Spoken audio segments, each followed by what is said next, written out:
आप लोगों ने फैमिली मैन वेब सीरीज देखी होगी जिसके अंदर आप लोगों ने इस कैरेक्टर को देखा होगा जिसका नाम है मूसा। मूसा बेसिकली एक केमिकल इंजीनियर था जिसको केमिकल का बहुत अच्छा नॉलेज था और इसके जरिए ये दिल्ली के अंदर ही एक प्लांट को पूरा के पूरा बॉम्ब बनाना चाह रहा था और इसके लिए इसको कहीं से वेपन सप्लाई करवाने की ज़रूरत नहीं थी। और जिस तरीके का ये कैरेक्टर था इस कैरेक्टर के ऊपर शक भी नहीं हो सकता था।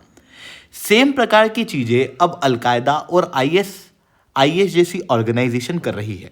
बेसिकली ये क्या कर रहे हैं, भारत के अंदर डॉक्टर्स को अपने साथ जोड़ रहे हैं और इन डॉक्टर्स के जरिए ये अपनी आतंकवादी गतिविधियों को अंजाम दे रहे हैं। और इन्हीं के अंदर दो बड़े केस अभी हमारे सामने आए हैं। बेसिकली गुजरात के अंदर एक डॉक्टर है जो पकड़ में आया है जिसका डायरेक्ट कनेक्शन आईएस के साथ में था और ये एक ऐसा टॉक्सिक केमिकल बना रहा था जिस केमिकल के जरिए जितना भी फूड मार्केट है उसके अंदर ये पॉइजन फैलाता और इस पॉइजन का कोई भी एंटीडोट पूरे वर्ल्ड के अंदर कहीं नहीं है। बड़े से बड़ा एडल्ट कितनी भी इम्यूनिटी वाला क्यों ना हो उसकी मृत्यु हो जाती अगर वो इस प्रकार के फूड को कंज्यूम कर लेता तो।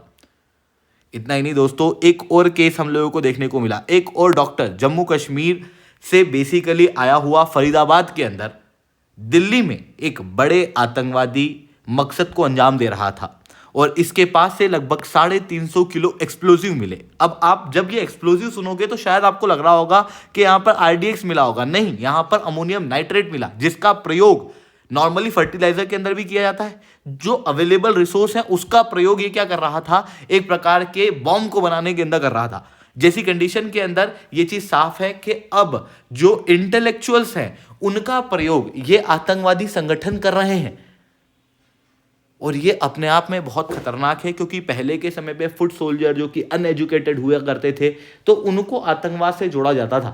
वहीं दूसरी तरफ डॉक्टर्स जो हैं वो भारत के अंदर काफ़ी रेस्पेक्ट से देखे जाते थे।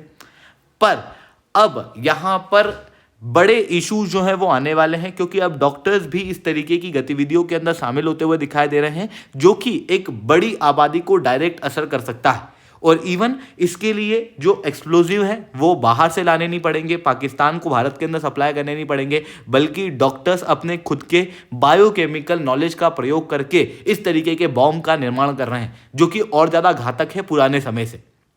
इसी कंडीशन में भारत की यहाँ पर क्या पॉलिसी होनी चाहिए, हर एक चीज़ को मैं शुभेंद्र चौहान डिटेल में आप लोगों के साथ में चर्चा करूंगा। बट उसके पहले आप लोग मेरे साथ में SRC 10 टेलीग्राम ग्रुप के ऊपर जुड़ सकते हो। मेरे क्लास की अपडेट PPT PDF सब कुछ आपको यहाँ पे मिल जाएगी।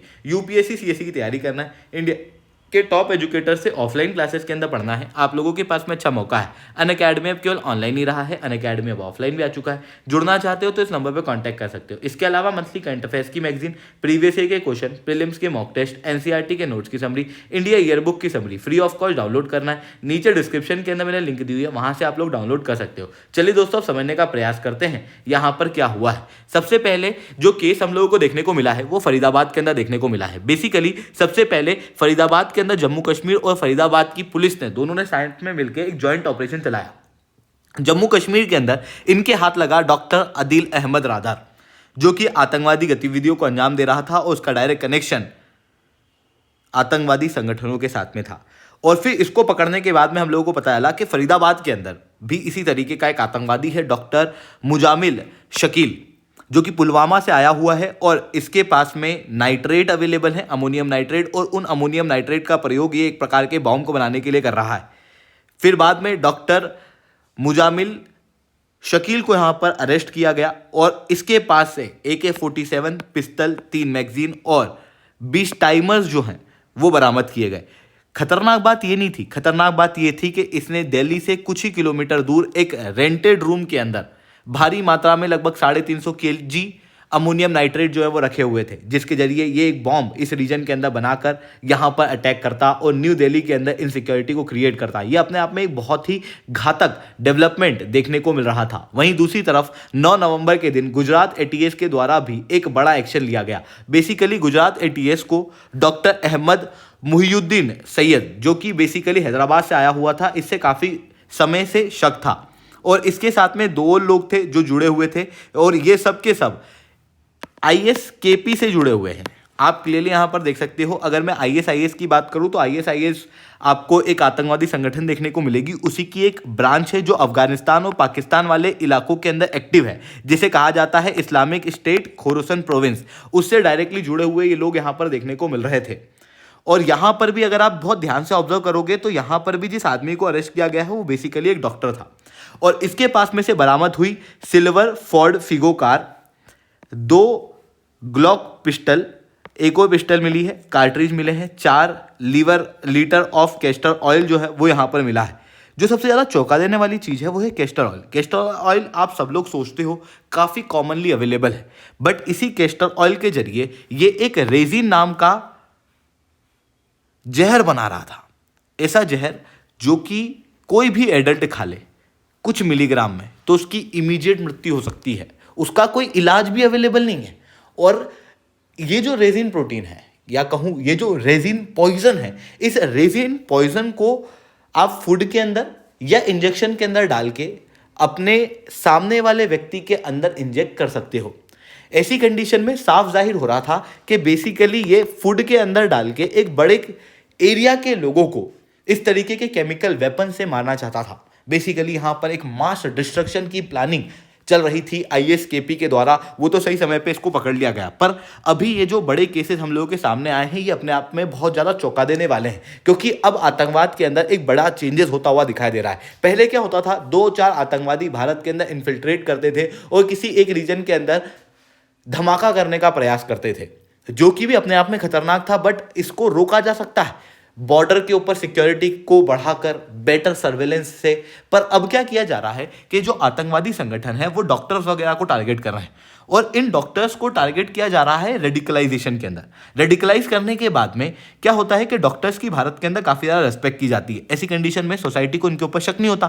फिर उसके बाद में इनके पास में क्या है, काफ़ी टेक्नोलॉजिकल नॉलेज तो होता ही है, साथ में बायोलॉजिकल और केमिकल चीज़ों का एक्सेस भी डॉक्टर के पास में कंपैरेटिवली ज़्यादा होता है एक नॉर्मल सिटीजन से। ऐसी कंडीशन में इन लोगों को ये लोग हायर कर लेते हैं।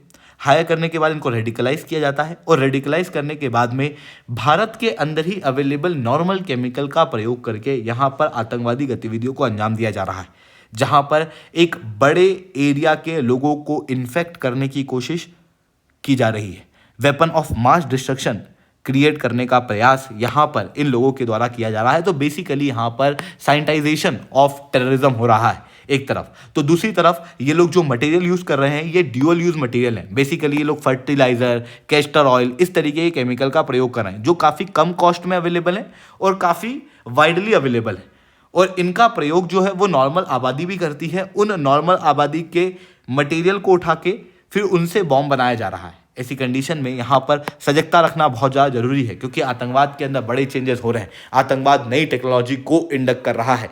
आतंकवाद डिसेंट्रलाइजेशन वॉरफेयर की तरफ अब आगे बढ़ रहा है। और आप सब लोग जानते हो भारत ने जिस तरीके से ऑपरेशन सिंदूर के अंदर आतंकवादियों की धज्जियां उड़ाई हैं, ऐसी कंडीशन में उनकी प्लानिंग और भी ज़्यादा स्ट्रांग होती हुई दिखाई दे रही है भारत के खिलाफ।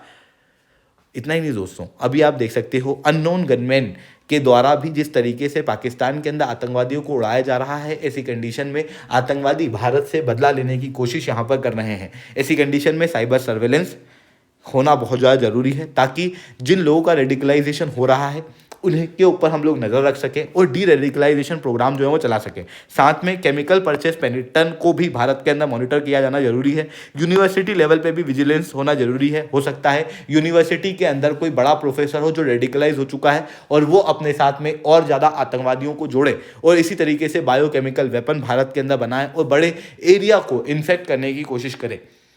और इवन AI ड्रिवन एनामोली ट्रैकिंग भी हम लोग कर सकते हैं ऑनलाइन डाटा की। तो ये सारी चीज़ें को करके हम भारत के अंदर एक बेटर सिक्योरिटी को इंश्योर कर सकते हैं। आई होप ये सारी बातें आपको समझ में आई होंगी।